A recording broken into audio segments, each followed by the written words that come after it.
Bom dia a todos. No início deste 14º Congresso da Adfercit, em nome da direção, gostaria de desejar as boas-vindas a todos.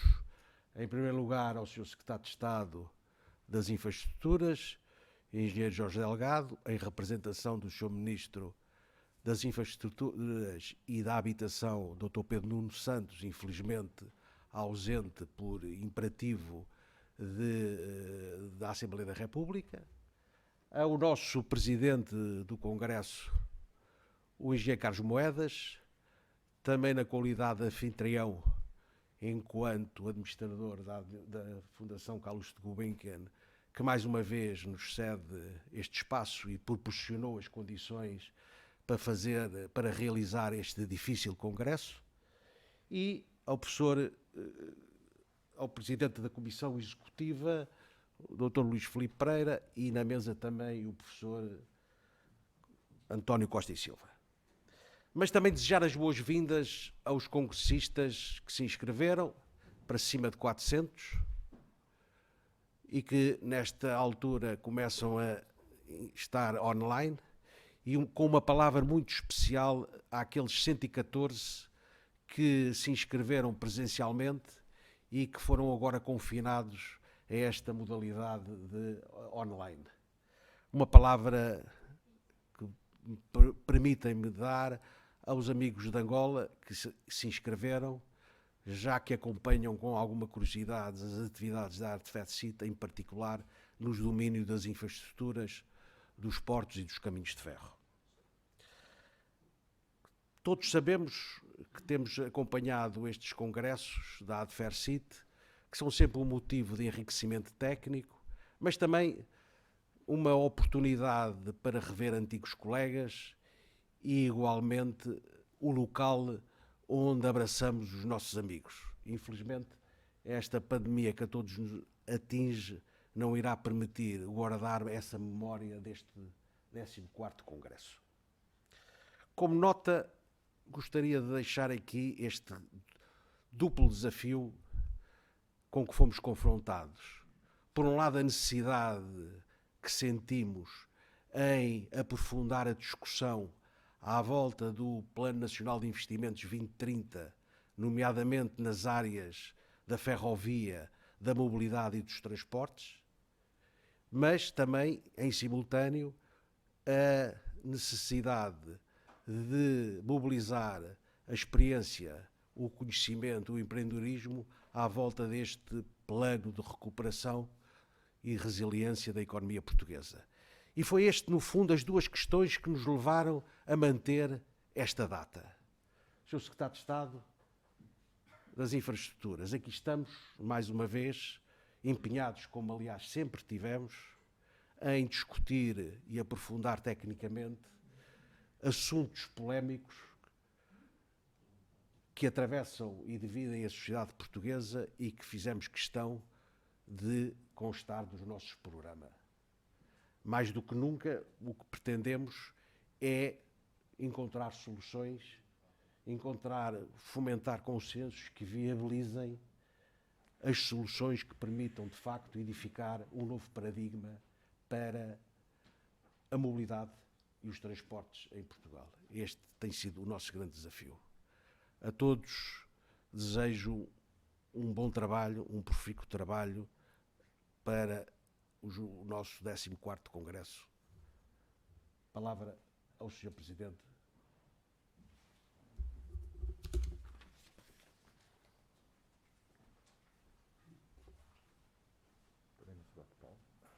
É só mudar, não é?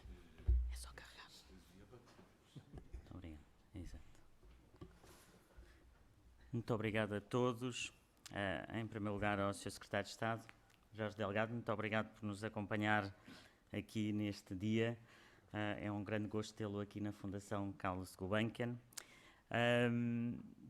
Ao Sr. Professor António Costa e Silva, que agora nos vemos quase todos os dias, ainda ontem tivemos. É um grande gosto estar convosco. É uma grande honra para mim ser o presidente deste congresso e gostava de dar exatamente por essa honra uma palavra muito especial a duas pessoas que me ajudaram muito durante este processo, ao engenheiro Leiria Pinto e ao Dr. Luís Filipe Pereira, que está aqui connosco na sala. Sem eles os dois eu não poderia ter sido o Presidente do Congresso. Eles ajudaram-me realmente nesta caminhada, na construção do que é um dos congressos mais importantes neste momento sobre o tema da mobilidade, e aquilo que foi feito foi graças a eles e não graças a mim, mas gostava de lhes agradecer a amizade e todo o trabalho que fizemos em conjunto. Infelizmente a vida é assim e encontramos-nos aqui numa sala pequena, mas olhamos com o nosso coração para todos aqueles que estão lá em casa através da Câmara a olharem para este Congresso. E gostava de começar a falar sobre a importância da mobilidade. E a importância da mobilidade hoje naquilo que vivemos e a importância da mobilidade na inovação. E gostava, para aqueles que estão lá em casa, estou a tentar aqui mudar um slide, os que estão cá dentro não vão ver esse slide, mas o slide não está a mudar, não é este, é um que está ali atrás, mas talvez consiga durante a apresentação, de falar sobre a importância da mobilidade, olhando para um encontro que tive em 2017. Em 2017, numa conferência em Geneve, conheci um homem que é o astronauta Buzz Aldrin. E o Buzz Aldrin foi, como sabem, o segundo homem a conseguir tocar a superfície da Lua 19 minutos depois de Neil Armstrong, naquele dia 20 de julho de 1969. E o Buzz Aldrin contou-nos uma história que me ficou, que foi que o seu pai tinha feito parte de uma outra fotografia que eu agora vou pedir aqui para andarem para trás, porque eu não estou a conseguir mudar, andar para trás com as fotografias, faz favor. Elas não é esta, é uma que está mais outra. Esta fotografia que estão a ver agora nos ecrãs é uma fotografia de 1903. E nesta fotografia de 1903, o pai do Buzz Aldrin está ali entre aquelas pessoas que estão a ver na fotografia. E este foi o primeiro voo feito pelos Wright Brothers em Kitty Hawk, em 1903. E foi neste momento, esta história que foi contada pelo pai do Buzz Aldrin, ao Buzz Aldrin, que o Buzz Aldrin decidiu ser astronauta. E vejamos realmente a importância da mobilidade, que realmente numa geração, daquele que era o pai dele, até ao Buzz Aldrin, que é a próxima imagem que eu pedi agora para mudarem ali atrás, que o filho é o segundo homem a tocar a superfície da Lua. E, portanto, a importância da mobilidade naquilo que tem sido a evolução do mundo é extraordinária. E é isso que nos traz hoje aqui, porque aquilo que talvez tenha mudado nesta história é que perdemos um bocadinho o sentido daquilo que era o orgulho de conseguir chegar mais longe. Este momento, que é o chamado moonshot, é o momento em que o homem toca a superfície da Lua. E o mais interessante deste momento é que não tem nada a ver com o homem tocar a superfície da Lua. O mais interessante deste momento foi que este momento trouxe-nos um rol de inovações, desde o fotovoltaico até a nova indústria têxtil, aqueles fatos hoje, aquele material que está ali hoje é utilizado em tantas outras coisas, em antibióticos, em medicamentos. Portanto, aquilo foi o que criou realmente a capacidade de nos entusiasmar para esse futuro. E foi isso que eu tentei durante 5 anos na Comissão Europeia, foi tentar criar este entusiasmo daquilo que foi o moonshot. E um dia estávamos a almoçar com um homem que é o primeiro que deu a volta ao mundo num avião a energia solar, que é o Bertrand Piccard, e eu perguntava-lhe, mas então qual é o próximo moonshot? O que é que vai ser o próximo moonshot? E ele dizia-me, o próximo moonshot não vai ser um moonshot, vai ser um earth shot, ou seja, vai ser conseguirmos salvar a Terra. E eu acho que é um momento em que, exatamente, nós estamos neste paradigma de mudança da mobilidade, em que vamos sentir essa mudança nos próximos 10 anos. E agora pedia só para me pôr a próxima imagem. Esta imagem mostrou-me o Bertrand Piccard, em 1900, na Quinta Avenida, em que só vemos carroças, carros, cavalos e depois há ali uma rodinha encarnada no meio da imagem em que vemos um carro, em 1900. E agora pedia para porem a próxima imagem. Em 1913, esta era a mesma Quinta Avenida em Nova Iorque. Não havia um cavalo, eram só carros. Era o futuro que vinha aí. E aquilo que eu penso é que entre 2020 e 2030 nós vamos realmente ter esta mudança extraordinária em que nós ainda não imaginamos sequer o que é que será esse 2030. Mas quando temos o presidente da China a dizer que quer ser carbon neutral em 2060, a União Europeia 2050, o governo do Japão a dizer também que vamos chegar a essa neutralidade do carbono, então terá que haver uma mudança entre 2020 e 2030, que nós vamos olhar para os nossos netos e dizer o que é que aconteceu. Nós nunca imaginámos que fosse assim. E eu acho que é esse momento em que a mobilidade vai fazer o seu caminho. E esse momento, para mim, tem 3 vértices de um triângulo. O primeiro que tem a ver com aquilo que é o verde, o segundo que tem a ver com o digital e o terceiro que tem a ver com o crescimento. No primeiro ângulo, que tem a ver com aquilo que nós hoje chamamos a economia verde e aquilo que vai ser o combate à crise climática, nós temos uma viragem total a fazer que tem a ver com, hoje, os subsídios que nós damos àquilo que é a indústria das energias fósseis. Hoje, no mundo, os governos dão entre 400 mil milhões e 600 mil milhões em subsídios à energia fóssil e, enquanto nós não conseguirmos dirigir esses subsídios que são dados a nível mundial para a tecnologia, para a ciência, para a transição climática, nós não vamos conseguir fazer esse caminho. E, portanto, muitos hoje homens desta área e grandes economistas dizem que 1/3 daqueles 400 mil milhões em subsídios da energia fóssil chegaria para fazer essa transição verde. E na Europa nós temos a sorte. Nós, por exemplo, olhamos e dizemos quais são as melhores empresas na área do green tech no mundo. E todas as pessoas pensam na Tesla, mas esquecem as outras 3, que são as maiores do mundo, que é a Vestas, que é da Dinamarca, a Ørsted, que é da Dinamarca, e a austríaca, que é, se não me engano, a Verbund. Ou seja, nas 4 melhores empresas de clean tech do mundo, não estão outras partes do mundo, está a Europa. E, portanto, a Europa tem aqui uma oportunidade extraordinária e essa passa por o desenvolvimento daquela que é a mobilidade no seu sentido lato. O que me leva a falar da Tesla e pensar como é que é possível que um homem que não era da indústria automóvel, que não era da indústria de todo na área automóvel, consegue vir trazer esta mudança ao setor automóvel. O que nos leva ao segundo ponto, que é o ponto sobre o digital.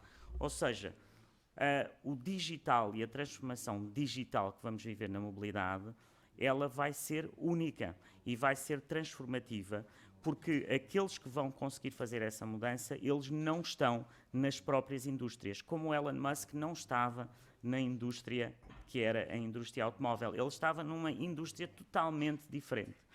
E, portanto, aquilo que nós vamos ver nesta transformação digital é um bocadinho aquilo que vimos no passado, em muitas outras, que é que a área da mobilidade vai ser transformada, meus senhores, peço desculpa, não pelos engenheiros, mas por outras ciências, pelas ciências sociais, por homens como o Elon Musk e outros que temos também na Europa, mas que nós, pela nossa resistência à mudança, não deixamos que eles participem nessa mudança. Ainda ontem, com o António Costa Silva, falávamos das patentes no 5G.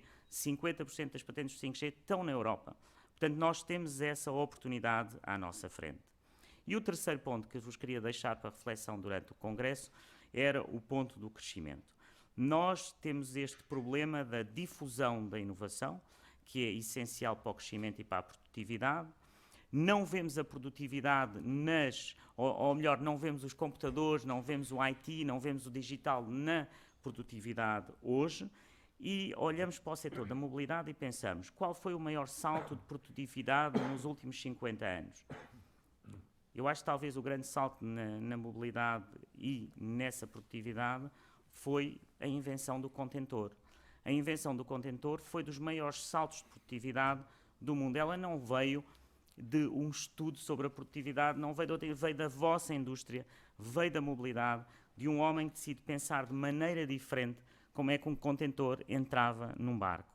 E eu acho que são essas ideias que devem ser discutidas hoje aqui neste Congresso e amanhã, e que eu gostava de ver, que são essas ideias disruptivas para o futuro, que vêm exatamente de caminhos diferentes para conseguirmos fechar este triângulo de que o crescimento pode ser um aliado da produtividade e da sustentabilidade, das mudanças, da combate às mudanças climáticas e do digital.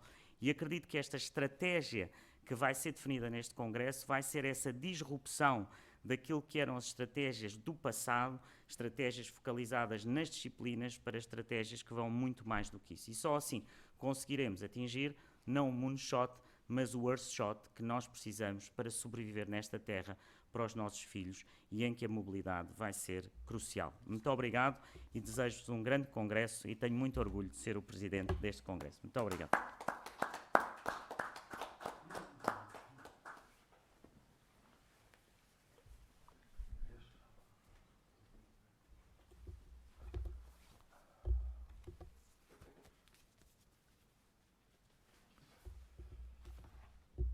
Muito bom dia a todos. Neste ambiente especial, sui generis, que hoje vivemos, de congressos organizados desta forma, queria começar, naturalmente, por cumprimentar o Presidente deste Congresso, o Engenheiro Carlos Moedas, o nosso anfitrião, o Presidente da ADFERCIT, anfitrião, no sentido do Congresso, o Presidente da ADFERCIT, Engenheiro Tomás Laria Pinto, o estimado Professor António Costa e Silva, o Dr. Luís Filipe Pereira. Cumprimento também, enfim, duas pessoas com quem me relaciono muito regularmente, o Presidente da IP, o Engenheiro António Laranjo e o Engenheiro Carlos Vasconcelos. Enfim, todos os participantes neste congresso, que reputo muito interessante, cumprimentava-os a todos. Eu queria começar por saudar a ADFERCIT pelo importantíssimo contributo que, ao longo da sua existência, tem dado a um setor tão importante da nossa vida coletiva. A ADFERCIT tem no seu ADN, na sua gênese, uma vocação especialmente centrada nos temas ferroviários. Mas se esta especialização que a fez nascer e com a qual ainda hoje muitas vezes é confundida tem uma enorme importância, há muito que a ADFERCIT também percebeu que, sem beliscar e sem retirar nenhuma importância aos temas da ferrovia, podia e devia alargar o seu âmbito de interesse e de ação ao vasto ecossistema da mobilidade.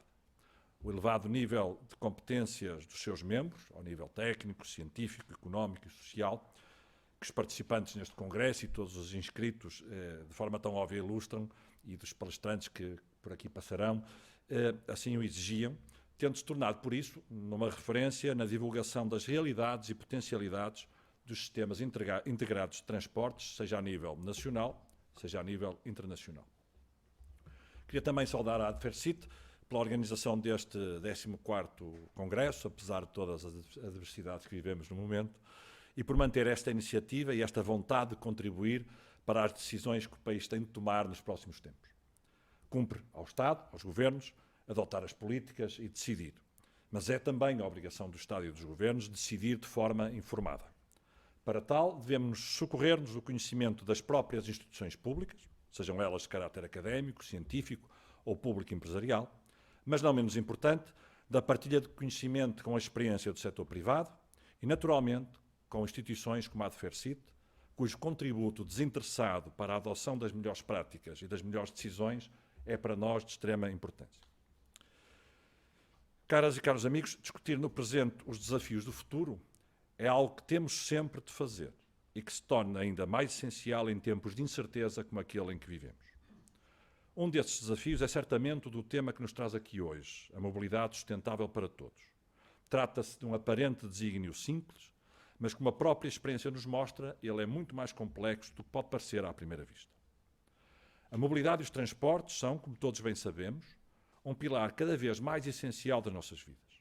E conseguir que essa mobilidade seja sustentável e acessível nas mesmas condições a todos os cidadãos é um desafio ainda maior.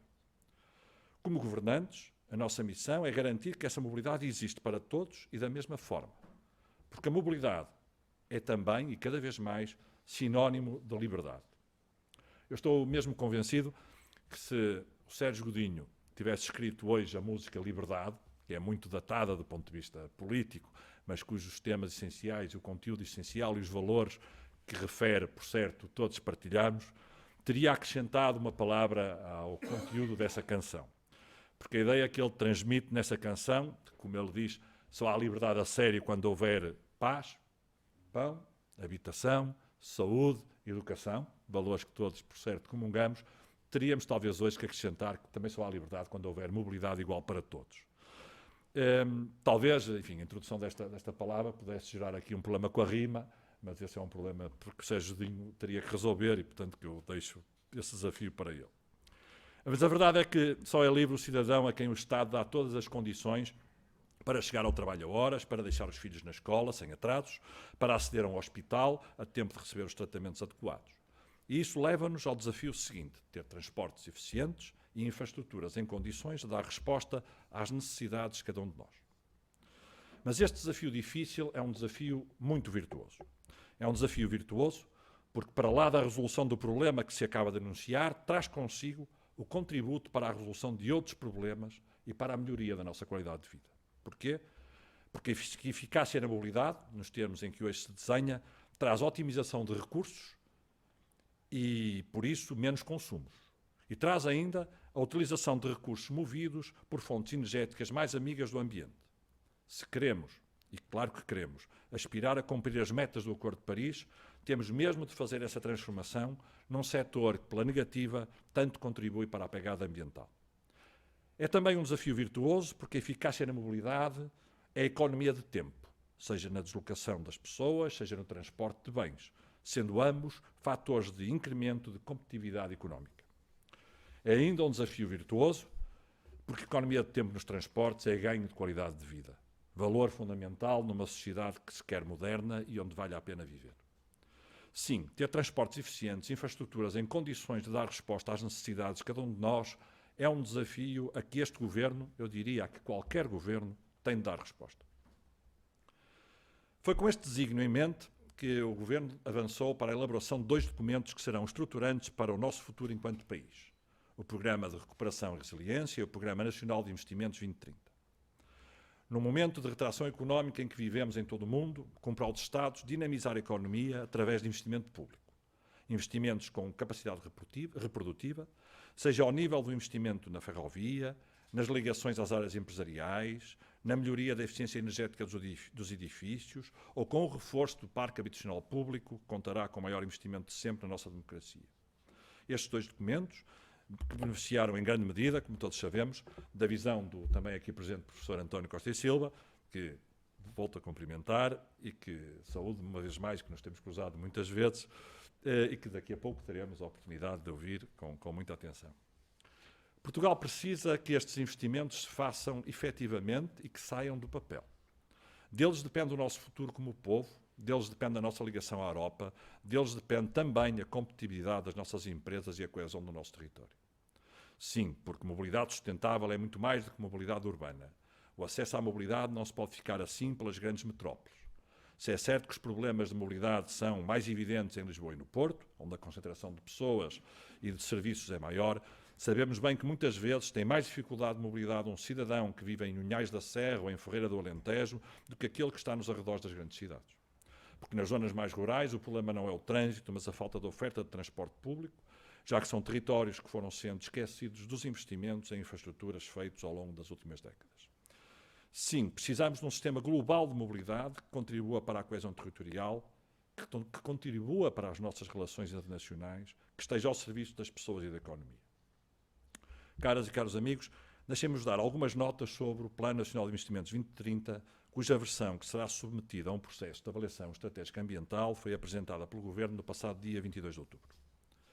O Programa Nacional de Investimentos 2030 inclui os investimentos estratégicos e estruturantes de âmbito nacional para fazer face às necessidades e desafios da próxima década e assentará em 3 objetivos estratégicos: coesão, através do reforço da conectividade dos territórios e da atividade económica, valorizando o capital natural; competitividade e inovação, com a melhoria das condições estruturais do território nacional; sustentabilidade e ação climática, através da descarbonização da economia e da transição energética.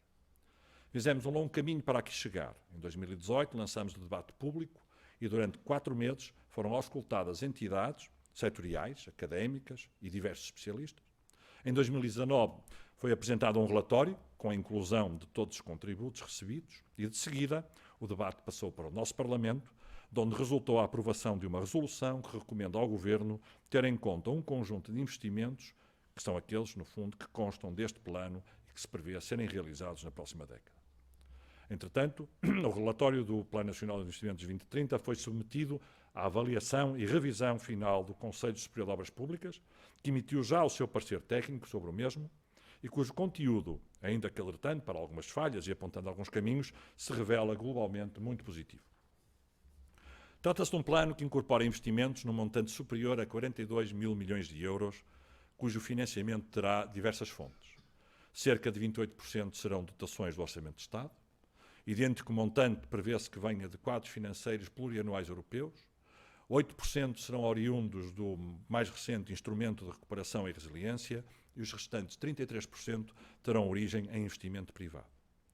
Às áreas de interesse, razão de ser deste Congresso, ou seja, ao setor de transportes e mobilidade, ficam alocados cerca de 50% do total do investimento previsto, ou seja, aproximadamente 21,6 mil milhões de euros.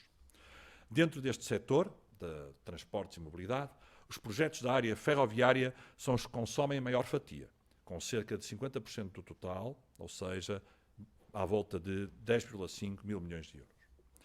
Temos investimentos também rodoviários previstos, na ordem de 2 mil milhões de euros, de que se destacam um importantíssimo programa de segurança rodoviária, renovação, reabilitação e redução do ruído, que consome cerca de 1/4 deste investimento.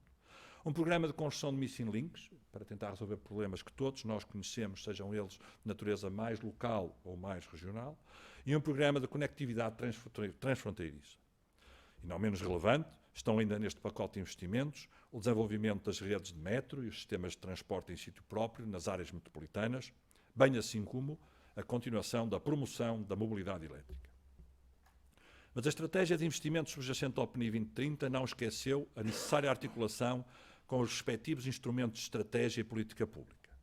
Desde logo, da articulação com os objetivos prioritários da Estratégia Portugal 2030, relativos à aplicação em Portugal dos instrumentos de gestão descentralizada, com financiamento no âmbito do quadro financeiro plurianual europeu para o período 21-27, e ainda da articulação com o Plano de Recuperação e Resiliência, já apresentado pelo Governo em Bruxelas, plano que inclui iniciativas que promovem a resiliência, contribuem para a transição climática e para a transição digital do país.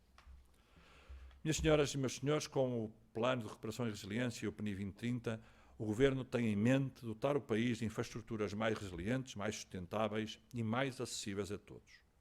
Na área da rodovia, e sendo certo que temos uma das melhores redes rodoviárias da Europa, temos ainda pequenas ligações que foram sendo adiadas e que podem significar mudanças muito concretas na vida das pessoas e das empresas que delas dependem. Estamos a falar de ligações às áreas empresariais, do fecho da malha rodoviária regional e de ligações transfronteiriças que são fundamentais para o nosso território e para o aumento da nossa competitividade. Na ferrovia, tema importante para esta associação, propomos-nos fazer um investimento sem precedentes no último século, não só ao nível da infraestrutura, mas também no material circulante. Iremos, naturalmente, concluir a eletrificação da nossa rede ferroviária, dando continuidade ao programa Ferrovia 2020, já em curso e em avançado estado de desenvolvimento. Fazem parte da continuidade deste projeto a conclusão da eletrificação da linha do Alentejo, da linha de Leste, do resto da linha do Douro, da linha do Oeste.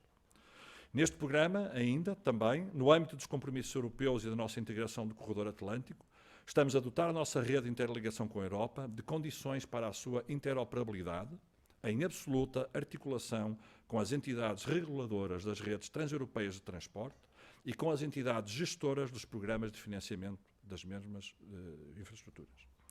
Para esta interoperabilidade concorrem não só a eletrificação das linhas ferroviárias, mas também a instalação de um sistema de sinalização normalizado, europeu e interoperável, que para os presentes neste Congresso é de total e absoluto conhecimento, e ainda a adaptação da infraestrutura para comboios de mercadorias de 750 metros. Este programa terá a sua conclusão em 2023. Mas para lá da imprescindível modernização da rede existente, dado o seu muito degradado estado, fruto de muitos anos de abandono deste tipo de infraestruturas, é também chegada a hora de novos investimentos.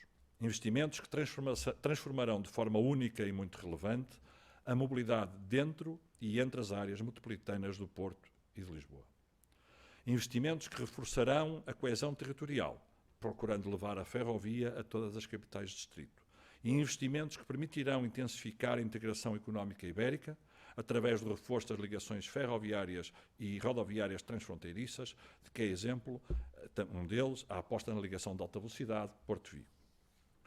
Como exemplos muito concretos deste investimento, e não sendo exaustivo de forma alguma, temos a construção da nova linha Porto-Lisboa, que permitirá no futuro fazer essa viagem num tempo estimado de 1 hora e 15 minutos, ou, noutra perspectiva, colocar Lisboa e Leiria, o Porto e Coimbra, à distância de 30 minutos.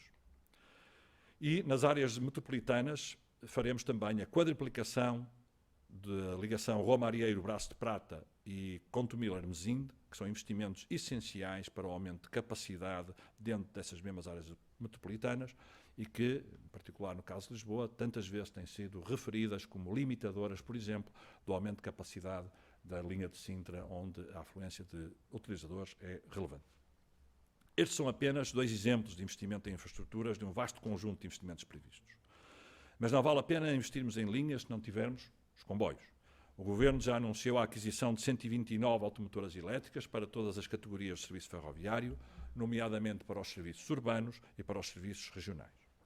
A maioria deste novo material servirá para a substituição do material circulante com muitas décadas que ainda circula, mas também para reforçar a oferta nos serviços mais sobrelotados.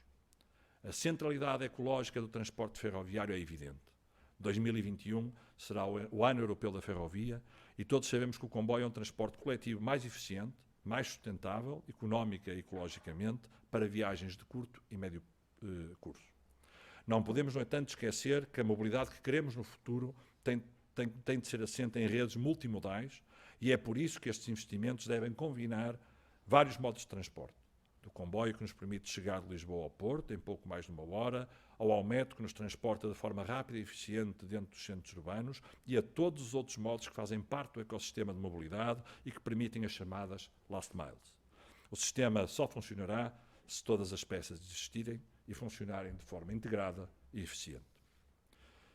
Caras amigas e amigos, ambição e vontade de fazer algo a ambição e vontade de fazer é algo que não falta a este Governo, nomeadamente em matéria de mobilidade. E os objetivos e os investimentos que nos propomos fazer têm todos em mente o mesmo objetivo: aproximar as pessoas, aproximar os territórios e garantir qualidade de vida aos nossos cidadãos, seja em Lisboa, no Porto, em Faro ou em Bragança. Votos de um congresso muito proveitoso, o que por certo acontecerá. E contamos convosco. Obrigado.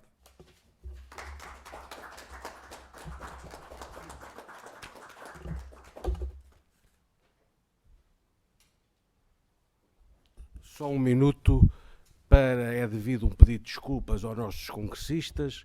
Houve aqui num curto espaço de tempo muitas tentativas de ligações e daí o sistema, alguns viram-se privados de acompanharem esta emissão.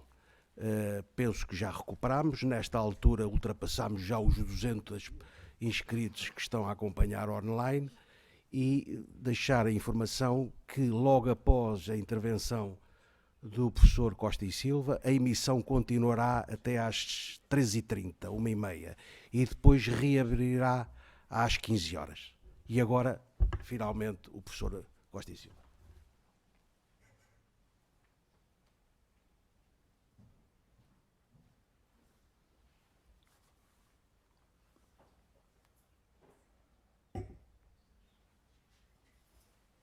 Muito bom dia a todos.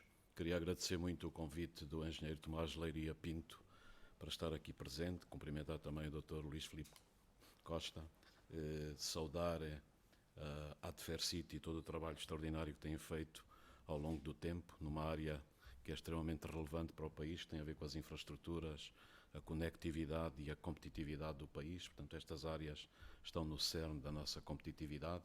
Queria saudar o engenheiro Carlos Moedas e cumprimentá-lo calorosamente, assim como o Sr. Secretário de Estado Jorge Delgado, e agradecer muito as intervenções luminosas que fizeram e criam, digamos, luz e enquadramento para todas as questões que estamos a discutir hoje. Nós estamos a atravessar, como todos sabemos, uma crise sanitária que é extremamente grave. Ela põe em causa muitos dos paradigmas que tínhamos, desde logo o paradigma da saúde, portanto alarga o âmbito dos desafios da saúde, interroga o próprio paradigma da segurança. O que é a segurança hoje, quando está em causa a segurança da própria espécie humana? Mas simultaneamente é uma crise que está a acelerar a conectividade digital, a acelerar a mudança tecnológica e coloca no centro de todo o debate público a questão dos riscos. Como é que nós não estamos a ser capazes de antecipar os riscos, de gerir os riscos e de responder adequadamente? E para mim, como engenheiro, e portanto os engenheiros são muito treinados para olhar para os problemas e encontrar soluções, e faz parte da nossa profissão gerir riscos, isto é para mim das grandes interrogações deste tempo. De certa maneira, quando a nossa civilização passou à modernidade, no fim do Renascimento, esteve intimamente ligada à capacidade de gerirmos os riscos. E está ligada à grande escola italiana de Luca Pacioli e dos seus companheiros, com a invenção das bases da teoria das probabilidades e da capacidade que a nossa civilização vinha demonstrando de identificar riscos, geri-los e atender a eles. E o que é que se está a passar hoje? Nós somos uma civilização que está a acumular informação sem precedentes na história. Se olharmos para os últimos 5 anos, o volume de informação que acumulamos no mundo aumentou 20 vezes e nós estamos todos fascinados, enfeitiçados pela informação. E não estamos a conseguir transformar a informação em conhecimento, não estamos a conseguir transformar o conhecimento em sabedoria. Faz lembrar esse verso premonitório do poeta T.S. Eliot, quando ele dizia: onde é que está o conhecimento que se perde na informação, onde é que está a sabedoria que se perde no conhecimento. E eu penso que nós temos que reequacionar tudo para fazer face aos desafios extraordinários e muito difíceis que a nossa civilização está a atravessar. E atenção, a crise sanitária transformou-se numa crise económica e social profunda, mas isto é a ponta do iceberg. Quando nós escavamos o iceberg, nós estamos sentados sobre uma crise climática que pode ser devastadora para a história do nosso planeta. Quando olhamos para todas as indicações que se passam, há um projeto internacional que é o projeto Argo, com sensores que são colocados no oceano. Esses sensores descem e sobem em ciclos de 10 dias, dão toda a informação relevante sobre o oceano. A pressão, a temperatura, o volume de dióxido de carbono, o volume de plásticos, o volume de recursos biológicos, a acidificação, enfim, todas as variáveis e parâmetros-chave. E qual é a primeira descoberta que nós temos deste projeto? Nos 3 metros da camada superficial do oceano, deixamos acumular nas últimas 3 décadas energia que é equivalente a 1.000 milhões de vezes a energia que foi deflagrada pelas bombas atómicas de Nagasaki e Hiroshima. Nós temos uma espécie de bomba ou retardador na camada superficial do oceano. E é por isso que, na minha visão estratégica, eu defendo que nós devemos apostar na Universidade do Atlântico, nos Açores. Os Açores são dos sítios do mundo mais indicados para estudar as interações entre a Terra e o oceano, entre a atmosfera e todo o sistema envolvente. E a descoberta dos mecanismos que libertam esta energia para a atmosfera e criam os fenómenos climáticos extremos, como os tufões, os ciclones e a devastação imensa a que eles conduzem, é vital. E esta informação, a descoberta destes mecanismos, vale bilhões de dólares. E, portanto, eu penso que o nosso país, de certa maneira, tem que ser ambicioso e fazer face a todas as potencialidades que tem e congregar consórcios internacionais, empresas, centros de investigação. É fundamental atendermos à ameaça climática. Mas não é só isso. Se olharmos para o Polo Norte, que é a parte do planeta que mais aquece, nos últimos 100 anos aqueceu 1,6 graus centígrados, parece pouco. Mas o que é que se passou nos últimos 30 anos? Nós perdemos no Polo Norte mais de 2 milhões de quilómetros quadrados de gelo. E o gelo é um estabilizador climático da Terra.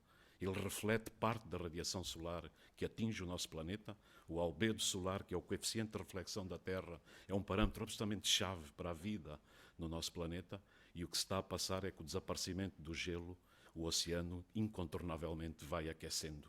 E isso é altamente destrutivo, como sabemos. E, portanto, a minha referência aqui vai diretamente ao tema deste Congresso. Eu sou das pessoas que defendo hoje que, se nós não apostarmos na mobilidade sustentável, se nós não mudarmos o nosso paradigma energético, se nós não mudarmos o nosso modelo de desenvolvimento económico e social, nós vamos lidar com uma crise climática incontrolada. E é por isso que a descarbonização da economia deve estar no centro de todas as questões. O processo de transformação da economia deve atender a isso, porque senão nós vamos ter que lidar com uma crise climática incontrolada e com o caos total que isso pode provocar no nosso planeta. E atenção, nós somos uma civilização que transforma recursos em lixo a uma velocidade sem precedentes na história. Há um estudo muito interessante do US Geological Survey que mostra com muita clareza que nos últimos 50, 60 anos, nós estamos a consumir em termos percentuais, hoje, 618 vezes mais petróleo que há 50 anos atrás, 1000 vezes mais gás, 756 vezes mais níquel, 1500 vezes mais bauxite. Isto é absolutamente insustentável. E, curiosamente, ainda não se apoderou da opinião pública, provavelmente com exceção dos movimentos jovens que já perceberam a devastação que a crise ambiental está a criar no planeta e a necessidade absoluta da descarbonização da nossa economia. E é por isso que a rede ferroviária e elétrica nacional eletrificada é absolutamente indispensável. É por isso que a mobilidade sustentável nas cidades é absolutamente imperativa em termos do futuro. E eu fiquei muito contente o engenheiro Carlos Moedas aqui ter mostrado aquelas imagens extraordinárias de Nova Iorque. E uma das imagens que ele mostrou, que é extraordinária, é 1900. 1900 é um ano-chave na história da nossa civilização. Naquela imagem que foi mostrada da Quinta Avenida, nós vemos a Quinta Avenida povoada, sobretudo por cavalos. E nesse ano, 1900, é um ano-chave. E isto pode iluminar também o caminho para o futuro da nossa civilização. Há duas personagens extraordinárias que se encontraram em 1900 nas ruas de Nova Iorque, chamavam-se Thomas Edison e Henry Ford, e eles apostaram os dois qual era a fonte de energia que ia dominar a matriz energética mundial no século XX. Henry Ford disse o petróleo, com base no motor de combustão interna, que não era de todo viável na altura, e Thomas Edison, como sabemos, disse a eletricidade. E hoje, 120 anos depois, provavelmente Thomas Edison ganhou a aposta. Mas o que não é muito conhecido é que 4 anos antes, na mesma cidade de Nova Iorque, reuniu-se o primeiro Congresso de Planeamento Urbano do mundo.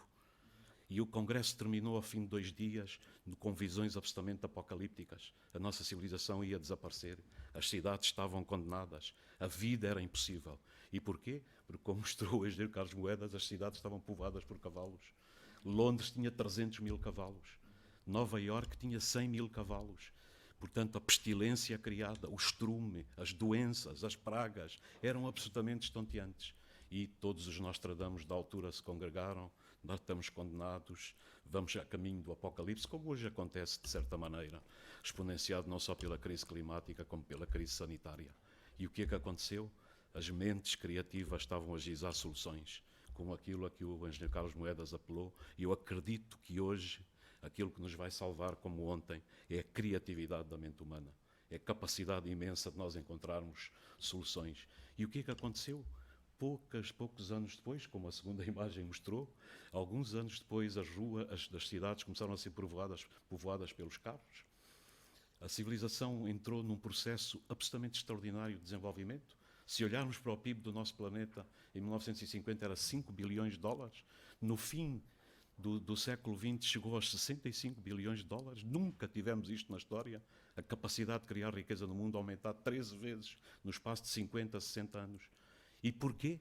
Porque as grandes tecnologias que foram desenvolvidas ou foram descobertas no século XX. À cabeça delas o motor de combustão interna com base no petróleo, o carro, o avião, a eletricidade, o computador, o laser. Essas grandes tecnologias tiveram um impacto brutal na produtividade total dos fatores de produção.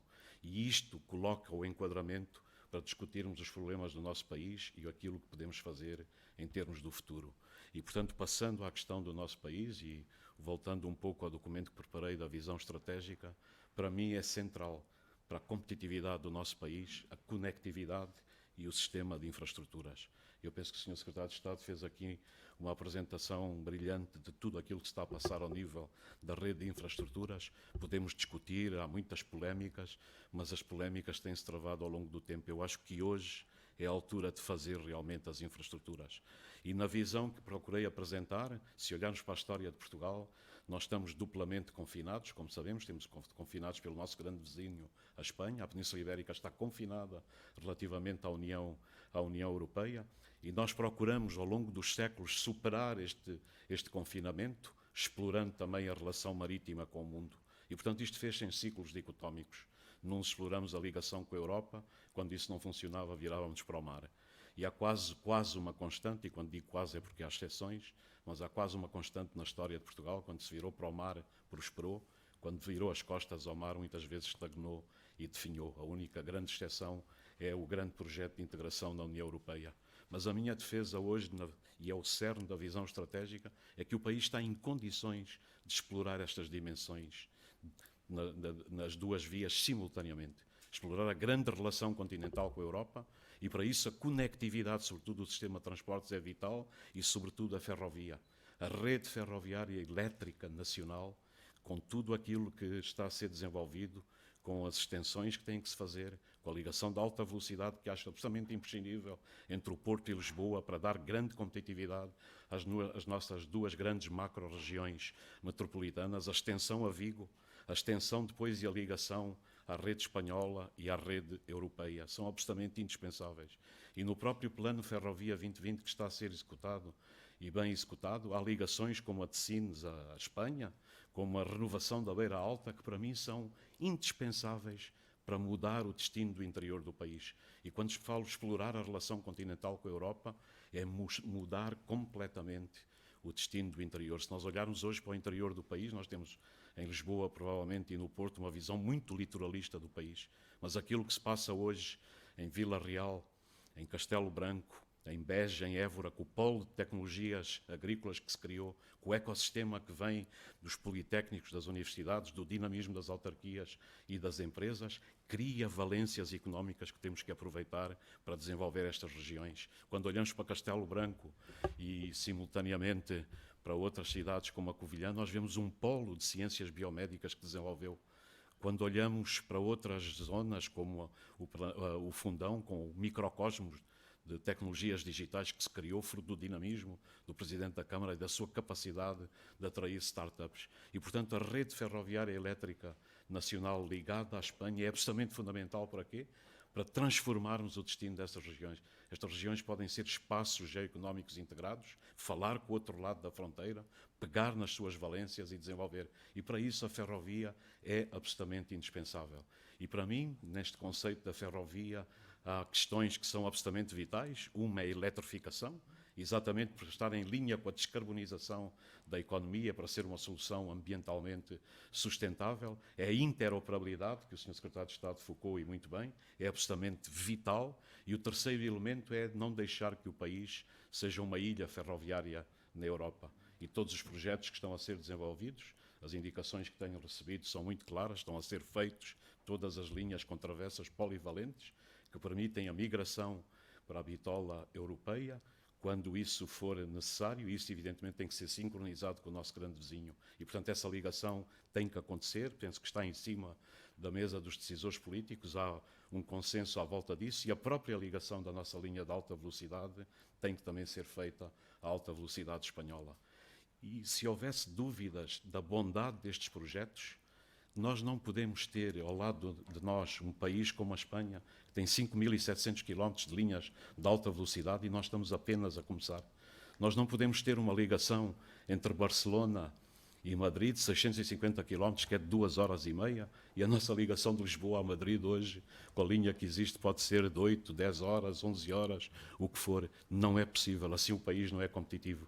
E é por isso que eu penso que estes projetos que foram anunciados e que estão a ser desenvolvidos são absolutamente fulcrais para mudar a conectividade do país e para inserir o país nas redes europeias. E não podemos esquecer o mecanismo Interligar Europa e as redes transeuropeias de transportes, que foram desenhadas, estão a ser estimuladas a partir de 2013. E há 2 grandes corredores que são fundamentais para nós. Um é o corredor Atlântico, claramente, com tudo aquilo que mencionamos, e o outro é o corredor Mediterrâneo. E atenção, isto é um grande projeto europeu, a rede transeuropeia, ela vai ligar cerca de 90 portos na Europa, 88 cidades, 82 aeroportos, e isso é fundamental para nós, para aumentar a competitividade e a conectividade do país. E depois a outra área que é fundamental e é também uma grande preocupação da Adfercit são os portos. E eu penso que o país tem feito um trabalho extraordinário ao nível dos seus portos, do Porto de Sines, do Porto de Leixões. Mas quando nós olhamos a capacidade das mercadorias do Porto de Sines penetrarem no Interland Ibérico, ela é muito reduzida. É por isso que estas redes e a conectividade com a Espanha e com a Europa são muito importantes para aumentar a própria competitividade do Porto de Sines. E, portanto, a nossa ligação marítima, a capacidade com os contentores, com tudo aquilo que se for desenvolvendo, alargando todo o investimento que está a ser feito nos portos, a nível dos cais, dos equipamentos de manutenção, das plataformas logísticas, nós podemos realmente mudar o destino do nosso país. E acredito que nós temos vantagens competitivas. Passamos a vida a dizer que nós somos um país periférico em relação à Europa, e é verdade, mas atenção, nós somos um país atlântico, temos uma centralidade, temos um recurso geográfico que é absolutamente fulcral ser explorado, e penso que é a altura de o explorar em todas estas dimensões. E, portanto, queria só aqui enfatizar estas questões, dizer claramente que o país está face a uma dificuldade imensa com esta crise, mas estas crises têm que ser transformadoras. Nós sabemos que as crises são frequentes na história dos países, as transformações são mais raras. E eu penso que aqui nós precisamos de um grande consenso da sociedade, um grande consenso político. A política, nestes tempos de crise grave, não pode ser feita apenas de rejeição, tem que ser feita de projeto. Não pode ser feita só de antagonismos, muitas vezes antagonismos estéreis, tem que ser feita de adesão e de compromisso. E, portanto, a mensagem que eu deixo aqui, final, nós temos que procurar mais aquilo que nos une hoje do que aquilo que nos divide.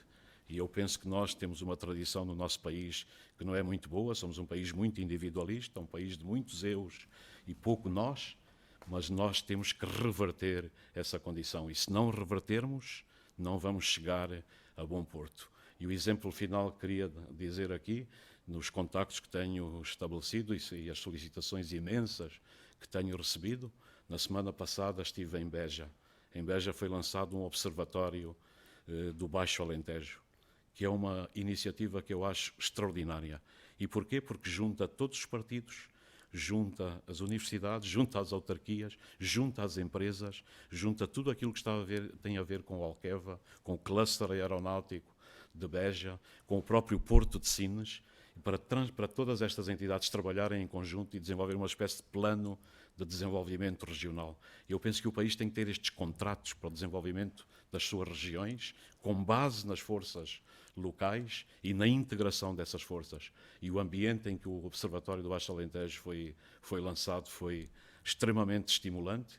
Portanto, foi lançado como uma plataforma de agregação, não de contestação e de ruptura. Para isso já temos muita gente no país que está mais preocupada exatamente com as rupturas, com as polémicas e pouco com aquilo que nos une e que pode ser transformador em relação ao futuro. E eu penso que o caminho passa por aí. Muito obrigado.